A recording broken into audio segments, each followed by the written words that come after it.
Don't mind us.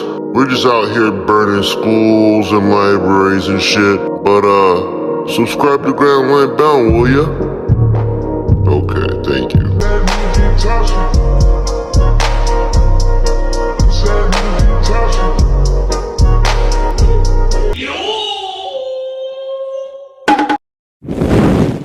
Grand Line Bound, Chapter 1156, let's get it. The chapter opens up by telling us about a certain group of pirates.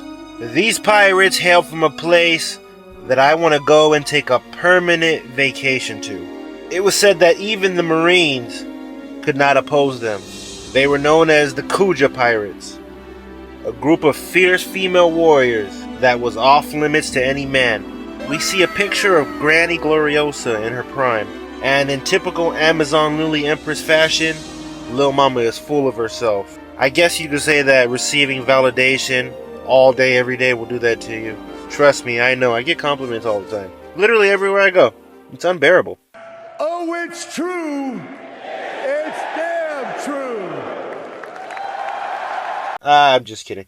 But let's continue on. We see Tritoma, the woman that will go on to become the third Empress of Amazon Lily after Shakky. But Tritoma is bringing Granny Glow her fan letters, and Granny Glow is like, yo, what's up with that big ass pile over there? Tritoma tells her that big ass pile is for Shakky. And naturally, this pisses Granny Glow the hell off. Getting outshined by your first mate is not a good look. The chapter explains that in Gloriosa's era, there was only one person to outshine her, and that, in fact, was Shakky. We see the Roger Pirates pull up demanding that they hand over Shakuyaku.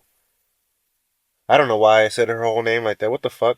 It was said that Shakky's beauty was captivating. In her presence, flowers wilted and birds lost their song. People would turn against each other.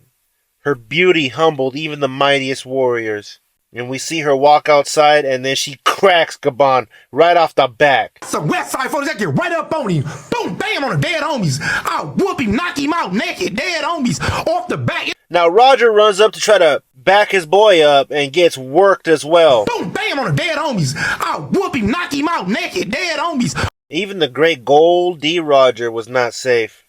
But I can appreciate this, you guys, because it kind of sets him apart from Luffy. It seems that Rayleigh was the only one that did not succumb to Shakky's beauty. And this is why you can't give these bras validation, man. Nice guys finish last, you guys. But anywho, the Navy shows up out of nowhere. And at first, Roger is completely ready to get the fuck up out of there. Right until he finds out that it's Garp and his men that are there. And Roger's like, Nah, man, fuck that. Let's run like fade, bitch ass nigga. Let's go. You see these motherfuckers just clashing, dude. And I do want to also address that I've been seeing a lot of, how do I say, fucking brain dead posts about how Roger is losing, you know, his coolness and losing all his stocks, and he's looking weak because he basically takes 2 L's during this chapter. And I've got to say, like, I think that's fucking stupid as fuck. He doesn't take an L right here at Garp. It's a skirmish. You know what I mean? He is getting cracked in the face, but I also see a fucking blade hitting this boy's stomach right here. I think it's real stupid, but whatever. Let's continue on. The chapter explains that Rox, Roger, and Garp would go on to be the 3 legendary figures in this era. And the Kuja Pirates were at the height of their popularity at this time. Many saw them as idols and wanted their posters and pictures because they were sold for a high price. Shakky would go on to be crowned the new Empress of Amazon Lily, and her popularity would grow to an unimaginable level. The chapter takes us to Ida's Tavern, and King Harold is thanking a sailor for saving Loki.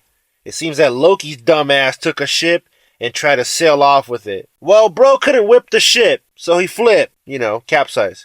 Bro wrecked the ship. Ida is giving the old sailor an earful because he tells Harold that he thought twice about saving the little bastard. And of course, Harold understands. Even after Loki's ungrateful ass is like, hey, yo, I didn't ask to be saved. He even acts like an asshole towards her. He calls her an old hag. And it doesn't affect her. But it does affect her little boy, Hydrodin. Bro wants to beat that fucking ass, man. Loki lashes out and claims that he hates everyone in the country because they're all weak. And he says that he will become free just like Rox. The chapter explains that Rox would go on to visit Elbath from time to time, and he would try to invite Harold into his crew. All the meanwhile, Loki would try to join Rox's crew himself. Neither Rox nor Loki were successful in their attempts. And we see the very infamous Pirate Island, or Hachinosu.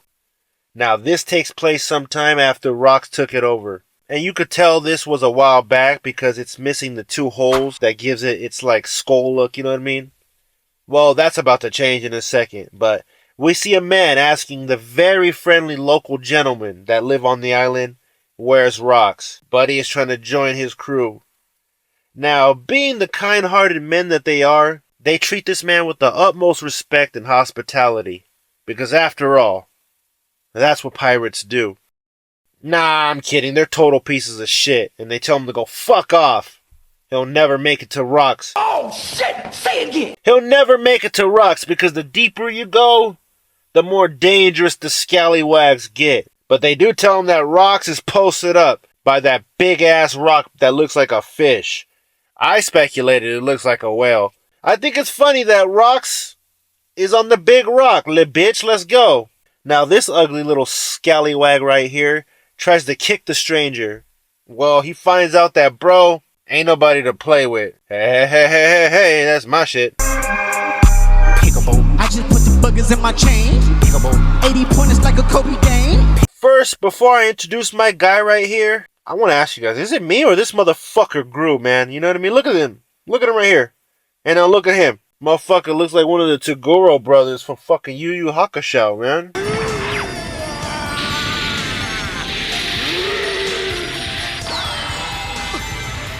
This fella is none other than Kyo the Wicked, rival to Shakky the Wicked. You know, battle of the fucking wickeds, you know, who's wickeder? Wiki.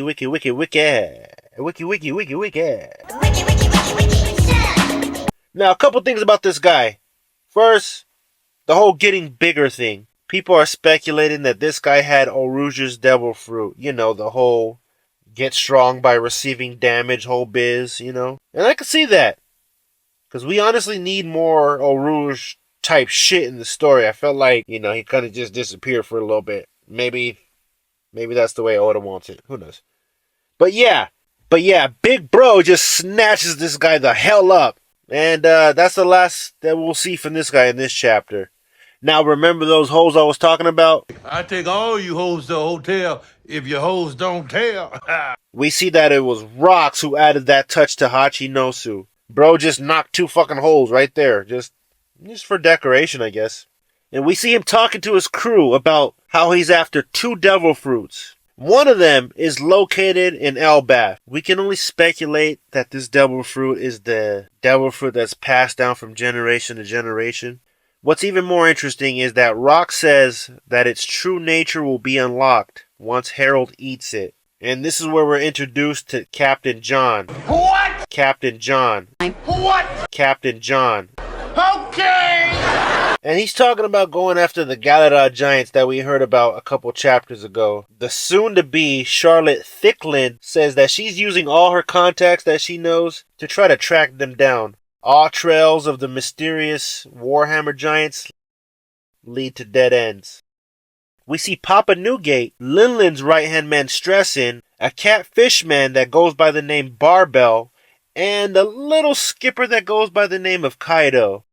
Barbell asks Rox why the Galata giants would ever follow a guy like him. Rox replies by saying that they don't need to follow him. All they need is Harold. After all, he is the king of the giants. Now Kaido suggests that they should just make the Warhammer giants do what they say by force. And while they're at it, they should just make that punk-ass King Harold obey them as well. Kaido finds out very quickly that talking down to King Harold is a quick way to get a Zabek boot to the face. Bro just cracks his ass, and he's about to go into ass-beating mode when they get broken up by Captain John. You're lucky, Kaido, because Rox was about to get all up in that ass, man. Even though it might not be reciprocated, Rox looks at King Harold as one of his buddies. I don't know why. Bro's been steadily telling you to fuck off for years, but whatever. The last panel shows Rox telling his crew that Elbath is the key to taking down the Holy Land. And if any of them have a problem, they could all eat a bag of dicks and scram. Bro's on a mission and nobody's gonna stop him. He says that if any one of them want to reach the World Summit, then they should all follow him because that's where the subscribe button to Grand Line Bound is located. Let's go, bitch. Hey, you know what happened to Lelucia? They didn't subscribe to Grand Line Bound. I'm just saying.